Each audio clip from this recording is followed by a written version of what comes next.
Voilà, Tindika Tindika Télévision, Papi Kamwasi Chilombo Molobeli à Fachi Béton. Tous en Mbinza Pigeon, on a venu au kit numéro 37. 57.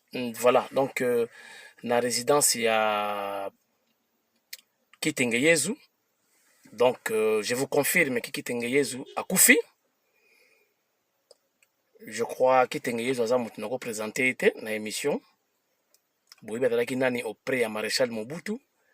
Et puis Azalaki Nani auprès à Fachi Béton, Fumadi Tunga. Nasina filma Kitengeyezu. Ça fait 2 ans, moi c'est Naya Koufaki. Matanga Izalaki Bongo na non loya na Shikuta Shaumba wana. Et pas ya Général Ondenkane. Nasalaka ba image. Bomona ma Kitengeyezu. Na Tindika Tindika. Et aujourd'hui, je vous confirme qu'Azalaki Nandaku na elelo. Awa. Azalaki awa Nandaku. Na tongo, santé, et ça, le coup de déranger. Batie na mutuka, bake na hôpital moko, bazo pesa kombo na ngoteti siko ezo yebanate. Kokenda kei, azongi Nandaku na ete, Kitengeyezu, akufi. Donc, Fachi est doublement endeuillé. Akufeli banana ye na Goma. C'est-à-dire ba Congolais ba kufi na volcan. Lelo lisusu akufeli Kitengeyezu. Donc Kamwasi Chilombo en particulier, Tindika Tindika Télévision en général, va présenter ba condoléances les plus attristées premièrement auprès du chef de l'État Fumadi Tunga Fachi Béton. Et puis te présenter ma condoléance na présidence Mobimba, na disparition, il y a grand prêtre, grand maître Yesu Kitenge Yesu. Et surtout na ba tweet na Yesu ka bambi tweet. Fumo na muto pina aleka na bande de l'école chiki ya ventirité, chiki ya solo. Pour ba français oya betaka, eza lokola mosengo, do fo luka dictionnaire. Na komi na ndako kurana ki batu baza déjà batu baza te ipongo za okanga batu bazaka na kati ya wana ida bao basala kaka na ndako ba policier et tout. Donc le vieux Kitenge baoba sage accueilli. Bon, toko ça la émission yote ka pour la disparition Kitengeyezu, ils annonce, je crois beaucoup de programme incessamment toyeba et que se déroule ndenge nini. Soki nzamba kosunga inshallah tokosala ba reportage bokomona ndenge bobsek ya Kitengeyezu ekoleka Tindika Tindika ekozala. Bon, beaucoup na Tindika Tindika toko balancer ba image na ye ya suka auto salaka 2 ans passés na matanga ya mwasi na ye toko balancer yango po bomona Kitengeyezu. Ba vieni ati Londa Zankorin bazalaki bato belé bazalaki na matanga yango. Ngana qui accompagné le secrétaire général Augustin Kabouya. Je crois batalaka image wana batalaka. Sikoyo nakolakisa bino mutu moko boye. Boye bisanga azali honorable to aza honorine. Pour vie wana betaka boro danger. Donc bon nakolakisa bino borang. Botala inan boyo kainan. Pour nga faut pas porter plainte hein. On doit prédire déjà liwa ya batu. Bino bat bo vota kié. Botinda kié na parlement. Pour ba intimidation ya modèle oyo. To bo vota kié na parlement pour aller légiférer ba loi à contrôler na exécutif. Boyo ka ba propos d'un député. Ba propos kaka, hein? Vous comprendre. Regardez. Donne ma promesse. Quiconque viendra avec cette loi-là dans l'Assemblée nationale, c'est ce jour-là qui signera son certificat de décès. Nous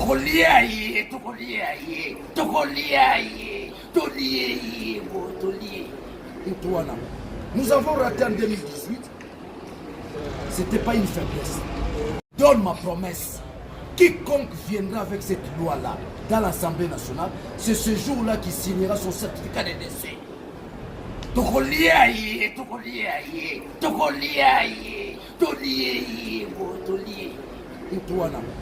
avons raté en 2018.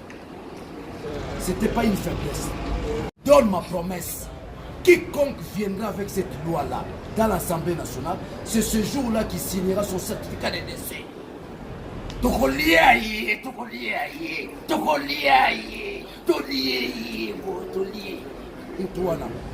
avons raté en 2018. C'était pas une faiblesse. Bon, qui député? Oh, vraiment, tu est-ce que tu mérites que tu sois honorable? Tu honorine.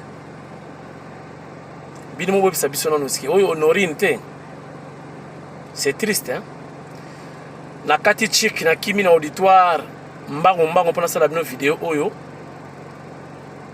toza na quartier pene ya Kitenge Yezu bozela bomona quand même avenir na ye bozela sorry voilà oyo eza avenir ya Kitenge Yezu Okito 57 oyo balingi baya matanga mais bozela programme na télévision. Et puis ce que matanga bongisa mbongo na ya kozonga date ngozonga o na utiki senso ticket ezate boina bobasa ile ba cotisation. On doit évoluer voilà makamwa kala. Voilà. Bon, voilà bon moni député député Honorine bon qui va propos est-ce qu'il y a pas moyen de porter plainte contre Mutandengo wana? Biso toza ba Congo toza ko luka ba leader na Congo central parce que tozali na manque ya leadership na Congo central. Mwanda Nsemi après Kasavubu parce que na Kasavubu président Kasavubu banzeza landu ba leader tozala ki na besoin ya leader to komona Mwanda Nsemi achaki mutu blague te Mwanda Nsemi achaki mutu mais après à s'effacer yemoko tango ko sala alliance na Kabila Mwanda Nsemi bala moko futi disparu. Si vous voulez faire un hôpital, il y a un problème dans mutu, donc Mwanda Nsemi quelque part a trahi le Pébiso. Maintenant, tu as un leader, il y a un Congo, tu as un leader, il y a un étranger. Et puis, il y a un loba, il y a une loi, il y a une loi qui est étranger, alors que la présidente du Congo, tu as un bombe. Il y a un bord à moula, donc il y a bouillie.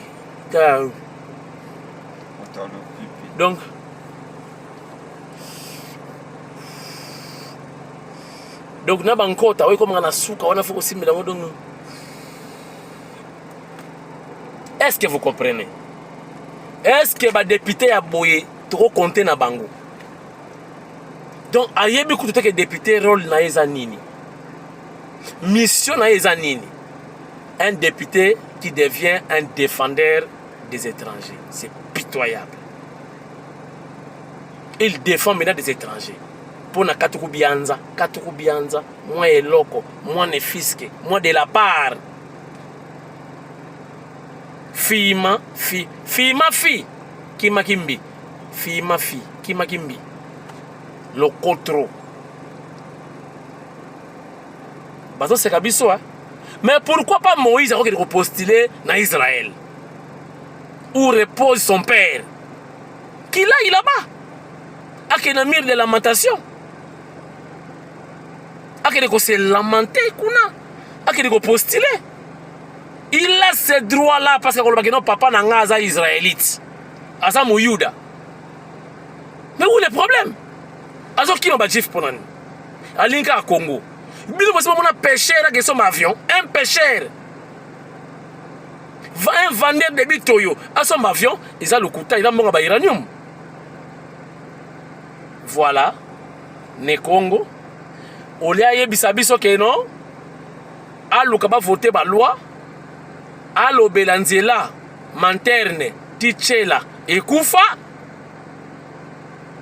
un mouyombe qui défend des étrangers. C'est pitoyable. Est-ce que c'est là? Est-ce que c'est là? Après, bon, le bassou que non a posté le sous voter.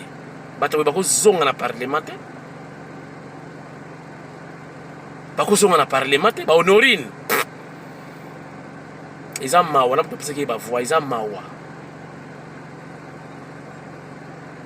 akomi pe choko wana je crois ambi ambi ebunga wana faut quelque chose on connaît la kato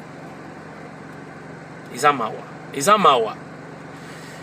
Je vous informe également ba nommé secrétaire général Yassika na INC a nommé prisonnier, un prisonnier qui nomme. Non. Obi mboko yo te tata wona okufa pourquoi papa Simon Kimbango okufa pourquoi?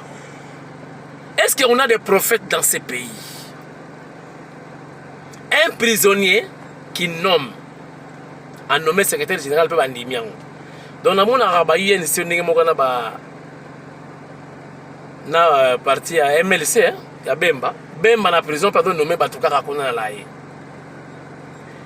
Mais bon tala Tshisekedi Fachi Béton Fumadi Tunga a comme chef de l'État a tiki poste ya présidence ya parti après ça Jean-Marc Kabound. Donc ba parti na bino luka ba paloka ka MPR. Donc Maréchal Mobutu chef de l'État et le président fondateur de l'MPR. Mbokoyo. Lobel donc na habité les lopé ado samba lisusu bato basala ki marche pour na yemu ko na tout la mwisi ya zaza la lacrymogène ka pour beta kaso masa c'était na Congo batiki ma papa donc ba téléphone tout la mwisi kizaka. Je vous informe également que maman Denise Nyakeru Tshisekedi a satindi équipe na d'avance na est na Goma avant yemo akoma baba na déjà aspirine olo suzwa o made suzwa bambetu bamusi banini déjà batu bazala déjà ba préparer terrain avant que mokonza mboka mfumo ditunga akita kuna. Mama Denise umela ozo salango na défité ya yo zali naturel non samai mama na biso la maille grande mama ya mokonzi ezalaka ne bongo motema ya mfumo ditunga béton. Bon nazongi chiki nazongi auditoire bolimbisa na kimi kuna statistique kalekilo wapi ba variable ezoyinda mabe kuna tala tableau suka tisuka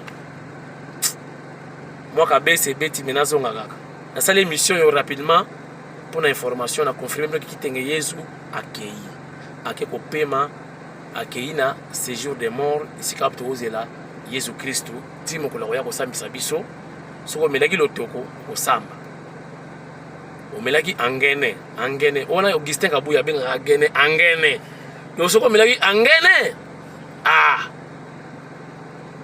soko magina basi abatu biso tout koleka wana to ko samba donc kitenge Yesu pe fara na Jésus Christ akeko zela na séjour des morts azela no soki Jésus aye biso tout ko samba. Mais en tout cas paix à son âme. Encore une fois tindika en général il y a les faits qui sont bena papi Kelly papi ka moi c'est comme coordonnateur de présenter ma condoléance le plus attristé na famille biologique qui a grand prêtre grand maître Kitenge Yesu et puis na Fachi Béton Fumadi Tunga comme son chef direct et pourquoi pas la présidence de la République Mopimba comme institution. Merci ici, Nazongi Chiki. Hermo. Merci. Bye. Voilà, on vous disait que l'ère H est arrivée où les forces armées doivent à tout prix neutraliser et éradiquer les groupes armés étrangers comme nationaux.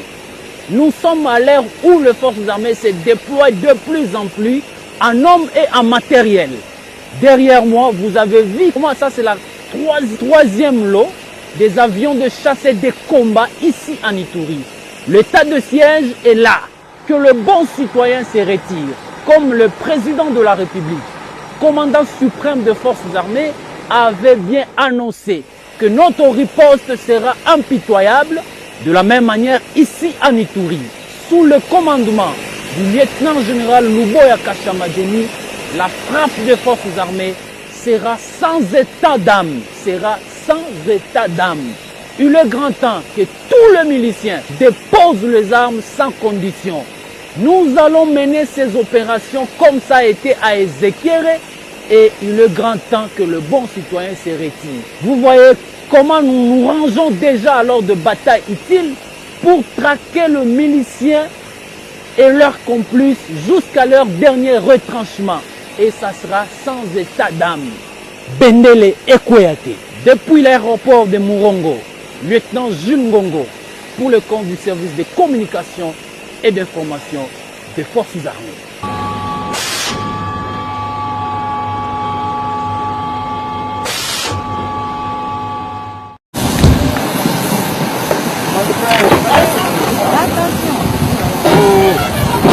Attention.